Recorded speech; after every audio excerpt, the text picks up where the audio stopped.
So the question is it worth it? Is it worth it to spend the evening before getting ready for a trip, waking up at 3:30 in the morning, to leave the house at 4:30, to drive an hour, to set up in the dark, to catch just one fish?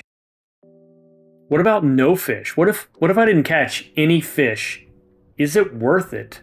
But I did catch a fish, so thankfully I don't have to answer the question of whether or not it was worth it to catch 0 fish.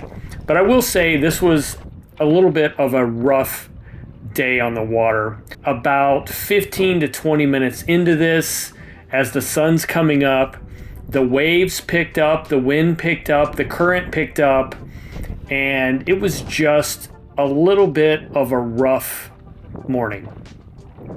So we were out on the Nearshore reefs outside of Indian Rocks Beach. There are some artificial reefs out there. So me and my buddy Steven went out there, and I found some fish activity over the reefs and decided I was going to throw down some cut bait.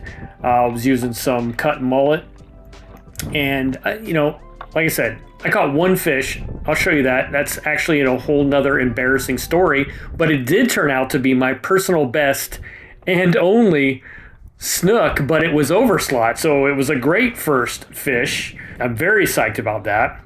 But yeah, so originally I was putting some cut bait on swivel circle hook jigs and was getting robbed. Basically, fish were just stealing from me left and right, which, it is what it is. But I was letting that bait soak, and I was also using an artificial lure to try and see if I could stir anything up. Never did stir anything up on the lure. And one of the things I did want to do is share an update on the anchor trolley, which, here's that. So I get asked a lot how my anchor trolley's working out. So as you can see, I'm anchored in the back there. That's because the wind and the waves are drifting me north. I want to stay on the south side. See, I'm anchored over, got some fish activity on the bottom, and I've got a live bait soaking underneath me. But with the anchor trolley, I can attach at the back and let the wind push the nose forward so that I'm facing in the direction that I want to fish. So it's working out great. If I want to move the boat around or whatever, I can do that. Just drag the anchor trolley back over. Now I've turned, so I'm facing basically due west now. But I don't want to face that way. I want to face north. So yeah, it's been working out great. And so far the 3M tape has been holding fine, so no issues with that either. Yeah, you guessed it. I spoke too soon, but more on that later. Well, since I was getting robbed on the circle hook jig, I decided to go to a standard knocker rig. Basically pulled out, I think it's a 2-ounce weight. Might be a 1 ounce, but I'm pretty sure a 2-ounce weight. Let's go the Big Egg sinker, and I ended up with a 4.0 circle hook here, and basically just changed to a more traditional bottom fishing rig. I was thinking maybe there was something with the way the jig was that was causing the circle hook to not really connect, because I was getting some bites, but I just couldn't get a hook set on a fish. Yeah, so I made a change. So while the mullet you see me using in this video is finger mullet, I did end up using larger mullet and cutting it into big chunks, like fist-sized chunks, and that's actually what I caught my snook on. But I don't have any video of me hooking those chunks. Yeah, I mean, I was coming up short most of the morning. We were out there for about 2.5 hours or so, and I just kept losing fish, couldn't come up with anything. I was getting frustrated. I really wasn't recording as much because I was not catching anything, so I stopped recording and even pushed my back camera away. I did get a look at the anchor trolley. give you guys a look at how that's holding up right now. And again, that's going to change by the end of this story. That's going to be different. So stay tuned for that. But yeah, missing fish and getting cleaned out. Constantly getting robbed. All right, so here's where things get embarrassing and exciting all at the same time. I finally got a fish that bent the rod over. I wasn't recording, so you don't have the beginning of that. Then I was like, I need to get my rear camera set up, and I spent an embarrassing amount of time trying to get that camera set up while also trying to fight this fish. And I'm about 2 minutes into fighting the fish. It's pretty much starting to give up. So I'm just keeping tension on it at this point, trying to get the stupid camera set up, which, again, it's kind of embarrassing. I shouldn't have even messed with it. Eventually, I got it, I thought, set to where I was able to get the recording, and yeah, somehow I accidentally put it into hyperlapse mode. This isn't the first time that I've had that problem with a GoPro. The side button changes modes, and somehow I accidentally put it in hyperlapse mode, and so when I thought I was recording, I wasn't getting exactly what I thought. Anyway, back to the fish. Oh, look at that, a snook. I'm tired and I'm frustrated because I couldn't get the camera going. I'm excited because I have this huge snook. The net is getting stuck. The fish is heavy. I thought I had it in the net and then I didn't. And yeah, this is just, I should keep this just so that I can look at it and feel bad about myself in the future about how lame this was. No. Whew. Holy crap. That's a heavy fish. I was super happy. Again, A, this is my first snook. B, it's a decent fish. Hey there, Mr. Snook. Oh my lord. And C, it's the fish that kept me from getting skunked on this trip. So that was nice. Holy cow. That is a big fish. I'm gonna get a measurement on him.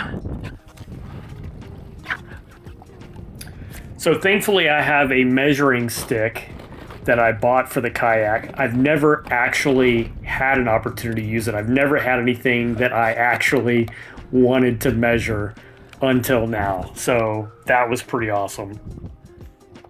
Come here, guy.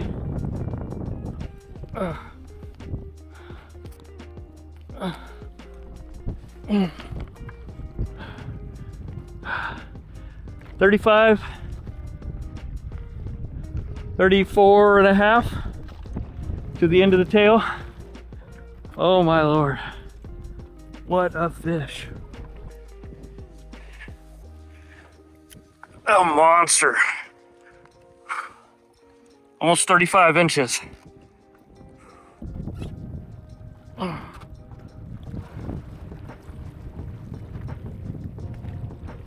think we can get you revived.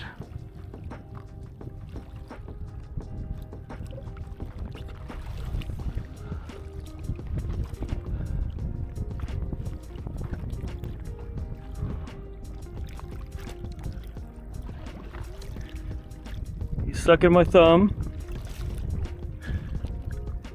Come on, big fella.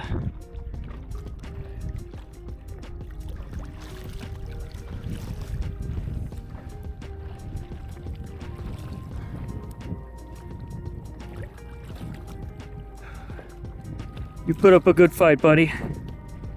Thank you. You want to go? You want to go? There you go. There you go. Oh yeah. What a beautiful fish. What a beautiful fish that was. That was exciting. That was my first snook, by the way. And what a nice one to have as my first. Remember that hyperlapse issue with the GoPro? Well, this is what it captured, so not super useful. But anyway, I went to start packing up because at that point I was feeling like I was pretty much done. The winds were just picking up and the waves were getting worse, and went to pull the anchor, and that's when I realized things didn't go so well with the anchor trolley. Well, there we go. We have a failure.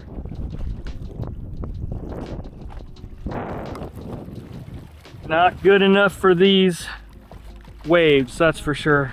Now I'll show you some details at the end, but to be fair, the 3M tape separated, like it split in two. There was 3M tape on the side of the kayak and on the anchor trolley mount.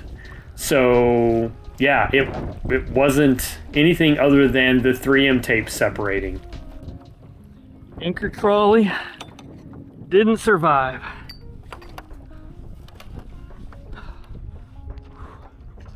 All right, let's get out of here. So I left my spot and went to check on Steven to see how he was doing. He gave me the international symbol for I'm ready to go. So basically we just headed to shore and called this a day. Now I caught one fish and it turned out to be a really great fish, even though it was an embarrassing catch to have on video. Steven didn't catch anything. I hate to be the one to say that. He was having a rough time. Again, the waters were rough and choppy, and it really did put our equipment to the test. You saw my anchor trolley failure. It was hard to hold anchor. It was hard to stay on bottom. Fish were stealing from me, but I found fish, and I stayed with it long enough to pull in that overslot snook. And so that made the entire trip worth it. So I've got some things to figure out. I've got some processes and workflows to figure out on the boat. I've got to solve my camera issue. Like, I should not have had to deal with that. Granted, I didn't have it running and set up when I probably should have, but that's just something I'm going to have to figure out. I've been having problems with them overheating when I leave them up and running, so I stowed it away and then wasted an embarrassing amount of time trying to fix it. So here's a couple looks at my rig, in case you're curious how that thing is coming together. And as promised, here's a look at the failure from the anchor trolley. Again, it's the 3M tape that separated. So no fault on the adapter kit or the anchor trolley itself. I think what I'm going to do is reapply that rear one, and I'm going to use marine grade goop, which is what I'm using on my keel guard. Anyway, guys, that's it for this video. Thanks for watching. I'll catch you on the next one.